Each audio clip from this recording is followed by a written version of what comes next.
Hi Sofia and Sarah, how are you today? I hope you had a good day. Today I'm going to read to you a story which I've read to you many times before, but we never had the book. Okay, but now I have the book with me and I'm going to read the book for you. Okay, it's about a boy who managed to climb a plant up to the sky. You know what that story is? Yes, it's Jack and the Beanstalk. Yeah, you know that story, right? Okay, today I'm gonna read you the book which I've just borrowed from the library. Are you ready? Okay, let's start. This is by Nick Sherratt and Stephen Tucker. That's the name of the author. Author means the person who wrote the book.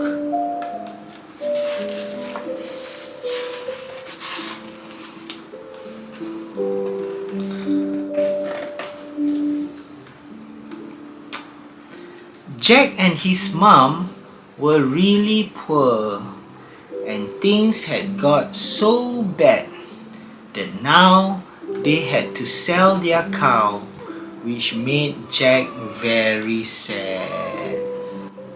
Hi Luna, can you sit down, listen to my story?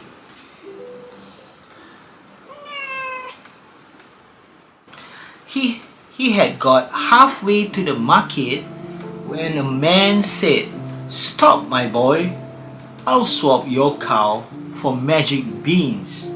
They'll bring you lots of joy."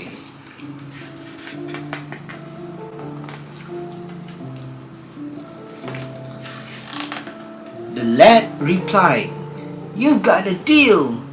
Real magic beans? Yippee! I just can't wait to see Mom's face. Won't she be pleased with me?" Do you think the mommy's gonna be happy to know that he exchanged the cow with some magic beans? Let's find out. Mom wasn't pleased. "You silly boy," she snapped and shook her head. The beans went on the compost heap and Jack was sent to bed. You know what's a compost heap? A compost heap is where they throw away organic rubbish. Organic means things that are made of plants, things that are made of animal meat, leftover food, right? And yes, some people when they have garden, they have compost heap so that the earthworms, they keep earthworms in the compost heap, because when the earthworms eat the organic rubbish, they will poo-poo. Okay, they will poo-poo and pee-pee in the soil, and then the soil becomes very good for plants. They become fertilizers.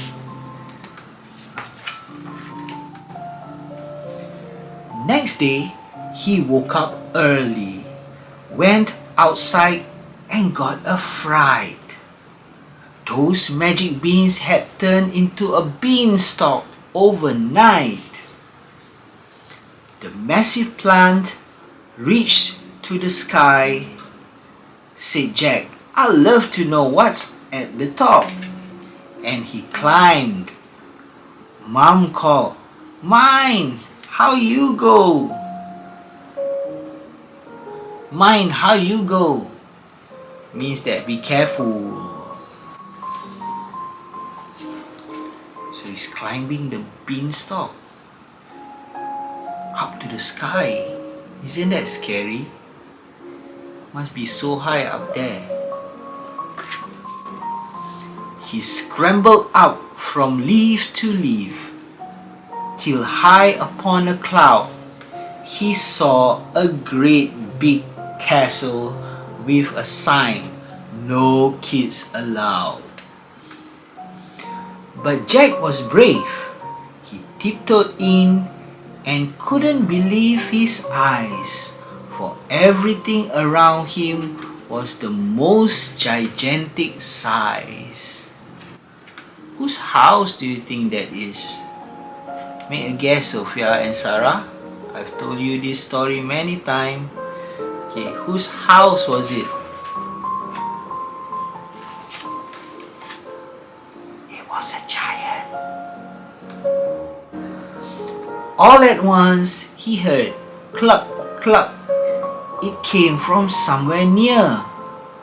Inside a basket sat a hen. She said, "Hello, my dear." Then the hen said, "I'm a special bird. I lay gold eggs, I do. And Jack, you don't remember me, but I remember you."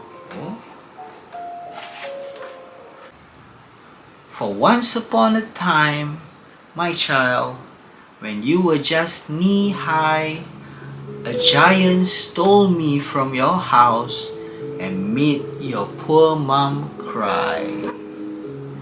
Hi Luna. Sit down now. I want to read storybook for Kakak Sofia and Kakak Sarah. Sit down here.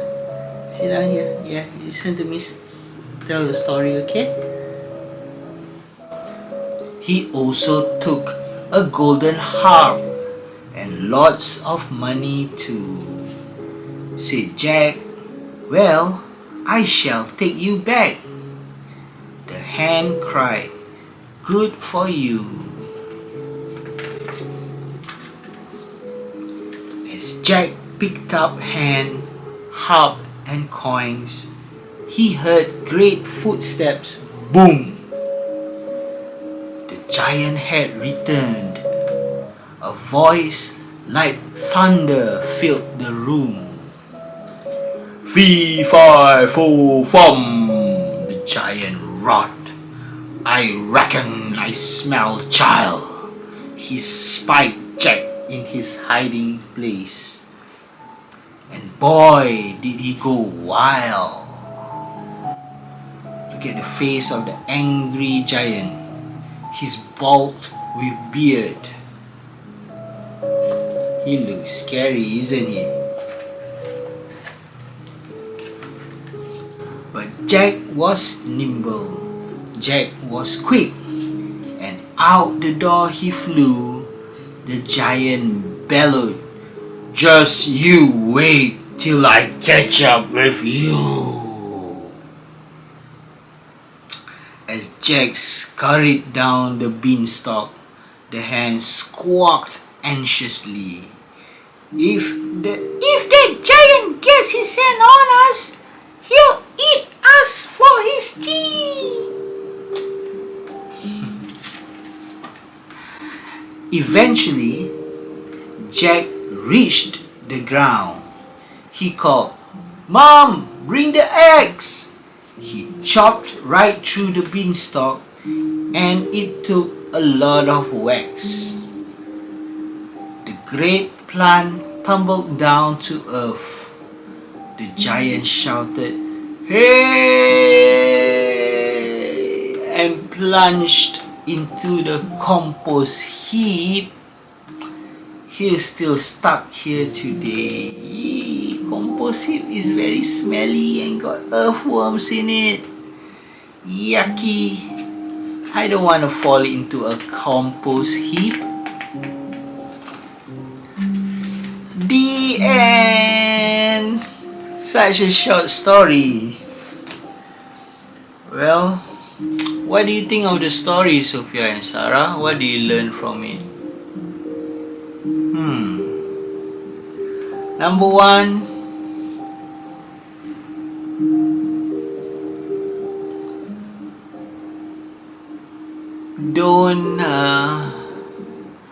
don't be tricked. But this is not a trick, right? Yeah. The story is a bit different, like how I used to tell you, right? They change the story a bit. So you see, sometimes, okay, different stories may be a bit different depending on who is the one who tells the story. Right? I tell it a different way. The book tells it a different way. And sometimes when you find another book by another author, he may tell it a different way too. So all stories will come out different. But what we know from this story is this boy exchanged 3 beans with a cow. He climbed up to the sky where he found a castle, right? A giant castle, and he took down the hand, and the harp, and also some treasures, right? So in one story, they say Jack stole the chicken and stole the harp and stole some money and treasure. But in another version of the story, okay, this book, for example, it was actually the giant who stole the chicken, the harp, and the treasure from him first. So which story do you believe in? So at the end of the day, although we hear different versions of stories, different versions of the same story from different people, we have to use our what? Our conscience. Remember that word, conscience? We have to have our own conscience to know ourselves, to believe what is true and what is not true. Do you remember we talked about conscience? In what story did we talk about conscience? Do you remember? It was in the Pinocchio story. Who was Pinocchio's conscience? The grasshopper. And the grasshopper will tell Pinocchio what is right and what is wrong. And we all have to have conscience. Okay, that's all for tonight. I'm going to read you another story soon again, okay? Luna, come here. Come here. See. This is my baby now. See? Sarah? Because you're not home for so long, Luna now my baby, you know? My baby. I miss you too, Sofia and Sarah. Come home, okay? Daddy and Luna always waiting for you. And I always think of you, and I always love you. Good night, Sofia and Sarah. I'll read you another story soon, okay? I love you times infinity.